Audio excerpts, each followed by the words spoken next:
మొదటి పేతురుకు రాసిన పత్రిక 3వ అధ్యాయము 19వ వచనం దగ్గరికి వద్దాం.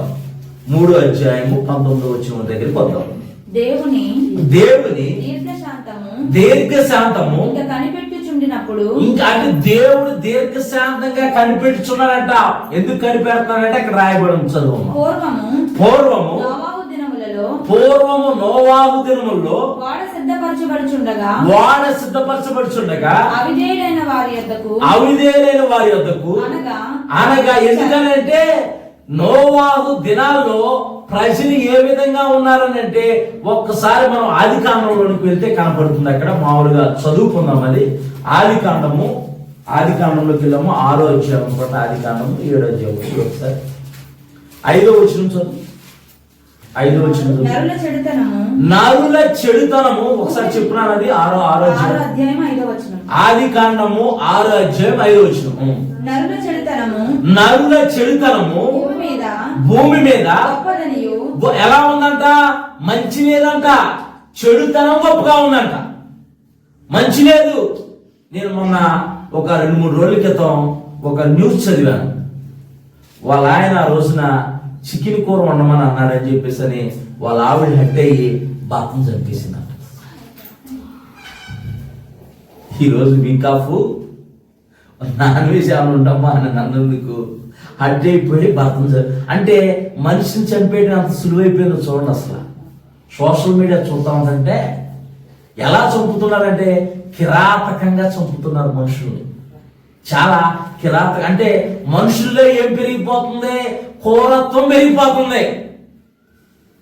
ప్రేమ పెరగట్లేదు. అందుకే పరిశుద్ధ గ్రంథమైన బైబిల్ ఎప్పుడో చెప్పింది, అంత్యదినములందు ప్రేమ చల్లారిపోను. నీలో ప్రేమ ఉండాలని అంటే ప్రభు నీలో ఉండాలి. ప్రభు నీలో లేడనుకో లోకానుసార ప్రేమ అవసరమైతే ఉండిద్ది, అవసరం లేకపోతే ఉండదు. అంతే. ఒక మాటలో చెప్పుకోవాలంటే నీకు అవసరం, ఆ మనిషి వల్ల నీకు అవసరం అనుకో, నువ్వు ప్రేమిస్తావు. ఆ మనిషి వల్ల నీకు అవసరం లేదనుకో వాడిని లేపేస్తావు. ఎందుకంటే నేను హర్ట్ అయ్యాను, నా మనోభావాలు దెబ్బతిన్నాయి అని అంటావు. సింపుల్ అంతే. అంటే లోకానుసారమైన ప్రేమ అదే నిజమైన ప్రేమ అనుకో, ఎదుటివాడు గాయపరిచినా సరే ఓర్చుకునేది, సహించుకునేది, ఓర్పు కలిగి ఉండిద్ది, సహనం కలిగి ఉండిద్ది. ఇది ప్రకటిస్తుంటే మతం మారుస్తున్నారు అని అంటున్నారు. క్రైస్తత్వం అంటే మతము కాదు, మార్గం. నీ బ్రతుకు మార్చుకో, నీ జీవితాన్ని మార్చుకో, మరి ముఖ్యంగా నీ హృదయాన్ని మార్చుకో. మార్కు సువార్త 7వ అధ్యాయం ఒకసారి తీరా. మార్కు సువార్త 7వ అధ్యాయము 21 నుంచి చదువు ఒకసారి. ఇది యేసు ప్రభు వారు భూమి మీద ఉన్నప్పుడు చెబుతున్నారు. నేను ఈ భూలోకానికి ఎందుకు వచ్చానని ఆయన చెబుతున్నాడు. మతం మార్చడానికి వచ్చానా, ఏం మార్చడానికి వచ్చానని చెప్పి ఆయన చెబుతున్నాడు స్పష్టంగా. ఎవరు మారాలి, అసలు మానవుడు ఎలా ఉన్నాడు చెబుతున్నా. అక్కడ స్పష్టంగా చదివితే అర్థమైపోయింది మనకి. 7:21 లోపల నుండి అనగా మనుషుల హృదయంలో నుంచి అంట దురాలోచన. మొట్టమొదటి దురాలోచన లెక్క పెట్టండి. ఎన్నో దురాలోచన, జారత్వములు, దొంగతనములు. ఫస్ట్ దురాలోచన అంటే ఎదుటి వాడిని పడగొట్టాలని, ఎదుటి వాడిని దోసుకోవాలని, ఎదుటి వాడిని నాశనం చేయాలి, దురాలోచన. తర్వాత జారత్వం, వారి వరసలు లేకుండా జీవించడం. ఇప్పుడు ప్రస్తుతం సమాజం అలాగే ఉంది. ఎలా ఉంది? వావి వరుసలే ప్రస్తుతం సమాజం. నిన్నే ఇప్పుడు సోషల్ మీడియాలో అది న్యూస్ హల్చల్ అవుతుంది. 2 భార్య భర్తలు ఉన్నారు. భార్య అంట భర్త తెలియకుండా 3తో అక్రమ సంబంధం పెట్టుకుందంట. ఈయనకి మరి ఎలా వచ్చినాయో నేను అంత పూర్తిగా చదవలేదు, కానీ భర్తకి వీడియోలు వచ్చినాయంట. వాడు సూసైడ్ చేసుకుని చచ్చిపోయాడు. అంటే ఎలా ఉందో చూడండి, లోపల ఎలా ఉందో చూడండి. ప్రేమించినోడు కొరకు కడుపును పుట్టిన పిల్లల్ని చంపేస్తారు తల్లులు. అందుకే పరిశుద్ధ గ్రంథమైన బైబిల్ అందే, తండ్రి మరిచినా తల్లి విడిచినా నిన్ను విడవను ఎడబాయని అంటున్నాడు దేవుడు. దేవుడు నామానికి మహిమ కలుగును గాక. అది అంటే ఈ లోకంలో ప్రేమ ఎలా ఉంది? ఎవడ ఎక్కువగా ప్రేమ చూపిస్తే అదే ప్రేమ అనుకుంటున్నారు. అలా ఉంది ప్రేమ లోకంలో. ఇది గుడ్డి ప్రేమ. ఇది అందుకే గుడ్డి ప్రేమ అని అంతే అనేక మంది కవులు అన్నారు, అనేక మంది గేయకారులు కూడా రాశారు. చదువునాను ఒకసారి, చదువు మార్కు సువార్త చదువు ఒకసారి. లోపల నుండి అనగా మనుషుల హృదయంలో నుండి దురాలోచనలను జారత్వములను దొంగతనాలు అసలు పెచ్చిరెళ్ళిపోతున్నాయి. దొంగతనాలు ఆ చిన్నతనంలో దొంగతనం జరిగిందంటే ఎక్కడో దొంగతనం జరిగింది. ఎండాకాలం బయట అందరూ ఆరు బయట మంచాలు వేసుకొని పడుకుంటారు కనుక అప్పుడు ఎక్కడి నుంచో బీహార్ నుంచి ఎక్కడి నుంచో దొంగలు వచ్చేవాళ్ళరా అమ్మ నువ్వులు అంతే. ఎక్కడో దొంగలు పడ్డారంటే అయిపోయి దొంగలు పడ్డారా అన్నట్టు ఉంటారు. ఇప్పుడు ఇక్కడ వేసిన బండిని ఇక్కడ వేసింది అంటే 5 నిమిషాల్లో మాయమైపోతుంది. అంత ఫాస్ట్గా అప్డేట్గా ఉన్నారు. ఇదంతా ఒక దొంగతనాలు అయితే నీ అకౌంట్లో ఫోన్లో ఉన్న డబ్బులు నీకు తెలియకనే లాగేస్తారు. అంత అప్డేట్ అయిపోయారు దొంగలు. అంటే దొంగతనం ఎదుటి వాడిది దోచుకునే తనం దొంగతనం. ఎదుటి వాడిది ఆశించు దొంగతనాలు. చదువునా నరహత్యలు. మన భారతదేశం చాలా నెంబర్ 1 స్థానంలో ఉందన్నమాట. ఇంట్లో మన భారతదేశం నెంబర్ 1 స్థానంలో ఉంది. ఇవన్నీ పక్కన పెట్టేసి మతం మార్చేస్తున్నారు. మనుషులు మారనరా బాబు అని చెబుతుంది క్రైస్తవం. ఏం చెబుతుంది? మనుషులు మారండి, మీ బతుకులు మార్చుకోండి, సమాజాన్ని బాగు చేద్దామని ఉద్ధరిద్దామని చెప్పేసి ఉన్న డిపార్ట్మెంట్లే ఉద్ధరించలేకపోతున్నారు. భయపెడితే కొడితే మానవుని యొక్క హృదయం మారదు. వాడు ఎన్నిసార్లు జైలుకి వెళ్ళి వచ్చినా సరే మళ్ళీ అదే విధంగా జీవించేవాడు చాలా మంది ఉన్నారు. అవసరమైతే డబ్బు కట్టి బెయిల్ మీద తీసుకొచ్చేవాళ్ళు ఉన్నారు. నాకు ఎందుకని అన్నట్టు పరిస్థితి.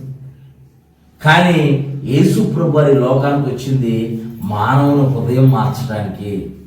నా హృదయం మార్చబడింది కాబట్టే దేవుడు నన్ను పట్టుకున్నాడు కాబట్టే నేను ఈ దినం సజీవుడిగా ఉన్నాను. దేవుడు నామానికి మహిమ కలుగును గాక. మానవ హృదయాన్ని మార్చే దేవుడు ఆయన. మతాలు మార్చే దేవుడు కాదు, కులాలు మార్చే దేవుడు కాదు.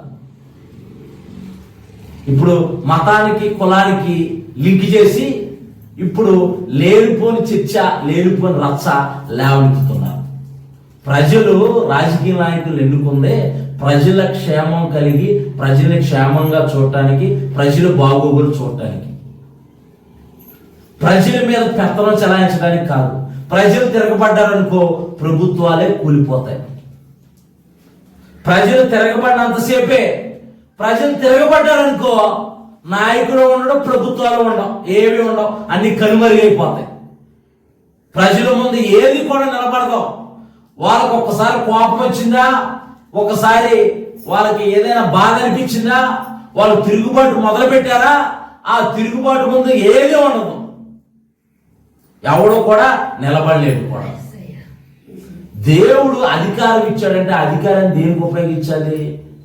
ఒకడు క్షేమం కోరడానికి ఉపయోగించాలి, ఒకడికి అవసరతలు తీర్చడానికి ఉపయోగించాలి. ఎవడైనా సాయం అని దగ్గరికి వస్తే వాడికి సాయం చేసే విధంగా ఉండాలి. మతాల మధ్య, కులాల మధ్య చిచ్చులు పెట్టి, వాళ్ళకి గొడవలు పెట్టి, వాళ్ళని రెచ్చగొట్టే మాటలు మాట్లాడి, అంటే మనిషి ఏమనుకుంటాడంటే నన్ను ఎవడో ఏం చేయలేదు కదా అనుకుంటాడు. కానీ దేవుడు అనేవాడు అక్కడ ఉన్నాడు పైన. వాడు టైం వచ్చిందనుకో హేరోదే పురుగులు పడి చనిపోయాడంట. పరిశుద్ధ గ్రంథమైన బైబిల్లో రాయబడి ఉంది. నేనే దేవుణ్ణి అని అనుకున్నాడు ఒకడు. నేనే దేవుణ్ణి అనుకుంటే తీసుకెళ్లి ది గ్రేట్ నెబుకద్నెజర్ అడవిలో గడ్డి తినిపించాడు దేవుడు. మంచుకు తడిచాడు, ఎండకు ఎండాడు, వానకు తడిచాడు, జంతువులతో పాటు గడ్డి వేసాడంట. ఆ తర్వాత బుద్ధి వస్తే అయ్యా నాకు బుద్ధి వచ్చిందంటే ఇప్పుడు కూర్చోబెడతాను సింహాసనం మీద అన్నాడు. అంటే రాజుల్ని అధికారుల్ని సింహాసనం మీద కూర్చోబెట్టేది ఒక ఆయన ఉన్నాడు. ఆయనే ప్రభువులకు ప్రభు, రాజులకు రాజు, ఆయన ప్రభు అయిన యేసుక్రీస్తు. దేవుని నామానికి మహిమ కలుగును గాక. అంటే ఇప్పుడు పరిస్థితులు ఎలా ఉన్నాయంటే మీ ఓట్లు మాకు అవసరంలా, మాకు ఎవరి ఓట్లు అవసరంలా. ఎందుకు అవసరం లేదంటే మా ఓట్లు మేమే గుద్దుకుంటున్నాం కాబట్టి రాత్రులు అందుకే గెలుస్తున్నాం మేము, మాకు ఎవరి ఓటు అవసరం లేదని అంటున్నారు. కానీ దేవుడు అనేవాడు అక్కడ ఉంటాడు. గొప్ప గొప్ప వారిని, యూదుల్ని చంపి నానా హింసలు పెట్టిన హిట్లరే ఆత్మహత్య చేసుకుని చనిపోయాడు. ఎవడో సంప్రదాయం. దేవుడికి, దేవుని పిల్లలకి, పేద ప్రజలకి వ్యతిరేకంగా లేచిన వాడు ఎవడో కూడా చరిత్రలో ఉండడు, నామరూపాలు లేకుండా పోతున్నాడు. ఇక్కడ యేసు ప్రభువారు చెబుతున్నారు ఈ మార్కు సువార్తలో, నరహత్యలు, దొంగతనము, మత్సరము, చదువునానా, వ్యభిచారం కూడా పెంచి వెళ్ళిపోయింది. వ్యభిచారం, లోభములను, ఎక్కడ చూసినది. చదువునానా, చెడుతనము, కృత్రిమము అంటే వాళ్ళకు వారిగా సృజించుకుంటున్నారు. కృత్రిమములు, కామ వికారమైన కార్యకలాపాలు, చెడు దృష్టి, దేవదూషణ, దేవుడిని దూషిస్తున్నారు. మొన్న గడిచిన సంవత్సరాల్లో కాలిఫోర్నియాలో అక్కడ హాలీవుడ్ అని పెద్ద సినీ సంస్థ ఉండింది. వారందరూ ఒక మీటింగ్ పెట్టుకొని దేవుడికి ఎన్ని మార్కులు వేస్తున్నారని అంటే దేవుడికి 0 మార్కులు అన్నాడు. అంతే. చిన్న కారు చిచ్చు, కాలిఫోర్నియాలో ప్రతి సంవత్సరం కారు చిచ్చు ఉంటానే ఉండేది అడవుల్లో. చిన్న కారు చిచ్చు మొత్తం కాలిఫోర్నియా మొత్తం బూడి చేసి పెట్టేసింది. అంటే దేవునికి వ్యతిరేకంగా లేచాడనుకో మానవుడికే నష్టం, దేవునికి ఏ నష్టం లేదు. చదువునాను. అహంభావమును, అవివేకమును వచ్చి ఇవన్నీ ఎలా ఎక్కడి నుంచి వస్తాయంట? మానవుని హృదయంలో నుంచో వస్తాయంట, ఎక్కడి నుంచో బయట నుంచి రావు. ఆ హృదయాన్ని బాగు చేయడానికే ప్రభువైన యేసుక్రీస్తు ఈ లోకానికి వచ్చాడు. అదే క్రైస్తవత్వం చెబుతుంది. ముందు నీ హృదయాన్ని బాగు చేసుకో, నీ బ్రతుకును బాగు చేసుకో, అప్పుడు నీ కుటుంబం బాగుపడింది, నీ జీవితం బాగుపడింది. వీటన్నిటిని వదిలేశారు. ఇప్పుడు కూడా ఈ దినాల్లో కూడా కుటుంబాలు కట్టబడుతున్నాయంటే అది కేవలము దేవుని యొక్క వాక్కు ద్వారానే, క్రైస్తవత్వం ద్వారానే. దేవుని నామానికి మహిమ కలుగును గాక. ఎన్నో కుటుంబాలు విచ్ఛిన్నమైపోతున్నాయి, సమాధానం లేకుండా ఉన్నాయి, సంతోషం లేకుండా ఉన్నాయి. ఇప్పటి వరకు కూడా కుటుంబాలు కట్టబడుతున్నాయంటే అది దేవుని యొక్క కృప వల్లనే, దేవుని యొక్క వాక్యం ద్వారానే. దేవుని నామానికి మహిమ కలుగును గాక. ఈ నోవాహు దినాల్లో ప్రజలు ఎలా ఉన్నారంట? ఒక్కసారి చదువున్నాను. ఇప్పుడు ఆది కాండానికి ఒకసారి. ఇవన్నీ మానవుని హృదయంలో ఉన్నాయి.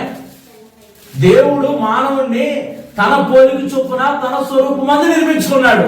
కానీ మానవుడు దేవునికి అవిధేయతగా జీవించడం వల్ల, దేవుడు చేయవద్దని పని చేయటం వల్ల మానవ లోపంలోకి పాపం ప్రవేశించి ఈ అన్ని లోపల మానవ హృదయంలో ఉన్నాయన్నమాట. మా చిన్నతనంలో ఒక చిన్న పాకెట్ పుస్తకం ఉండేదన్నమాట. ఆ పుస్తకం మీద హృదయం బొమ్మ వేసి ఉండేది. రవి హృదయం అని రాసి ఉండేది దానిపైన. గుర్తుందో లేదో, మా చిన్నతనంలో సువార్త పత్రికలాగా ఇంత బుక్లెట్ ఒకటి ఇచ్చేవాళ్ళు, ఇంత పుస్తకం ఇచ్చేవాళ్ళు. 2 పేజీలే ఉండేది దాంట్లో. దాని మీద రవి హృదయం అని రాసి ఉండేది. రాసి ఆ హృదయం లోపల ఏమేమి ఉన్నాయంటే పంది, సింహము, నెమలి, ఇవన్నీ ఉండే లోపల. అంటే ఒక్కొక్క దాంతో పోల్చారు, ఒక్కొక్క స్వభావాన్ని ఒక్కొక్క జంతువుతో పోల్చారు అన్నమాట. ఎప్పుడైతే యేసు ప్రభువారు ఆ హృదయంలోకి వచ్చారో అవన్నీ బయటికి వెళ్ళిపోయినట్టుండే అన్నమాట. అంటే ఆ స్వభావాలన్నీ కప్ప, అలాగే అవన్నీ స్వభావాలన్నీ బయటికి వెళ్ళిపోయినట్టు ఆ బుక్ మీద ఉండే అన్నమాట. అంటే మనం ఏం చేస్తే మన హృదయంలో ఉన్న స్వభావం మారిద్దని దాని మీద రాసి ఉండేది అనమాట. అది వాస్తవం. ఇక్కడ ఈ ఆది కాండంలో ఎలా ఉన్నారంట? దేవుడు నిర్మించిన జనాంగము, దేవుని ప్రజలు ఎలా ఉన్నారంట? చదువునాను. నరుల చెడుతనము భూమి మీద గొప్పదనియు వారి హృదయం యొక్క తలంపులోని ఊహాంతయు ఎల్లప్పుడు కేవలం చెడ్డది, మంచిదే లేదంట. అది చూసి దేవుడు సంతాపం పొందాడంట, బాధపడ్డాడంట, దేవుని హృదయం ఉంచుకుందంట.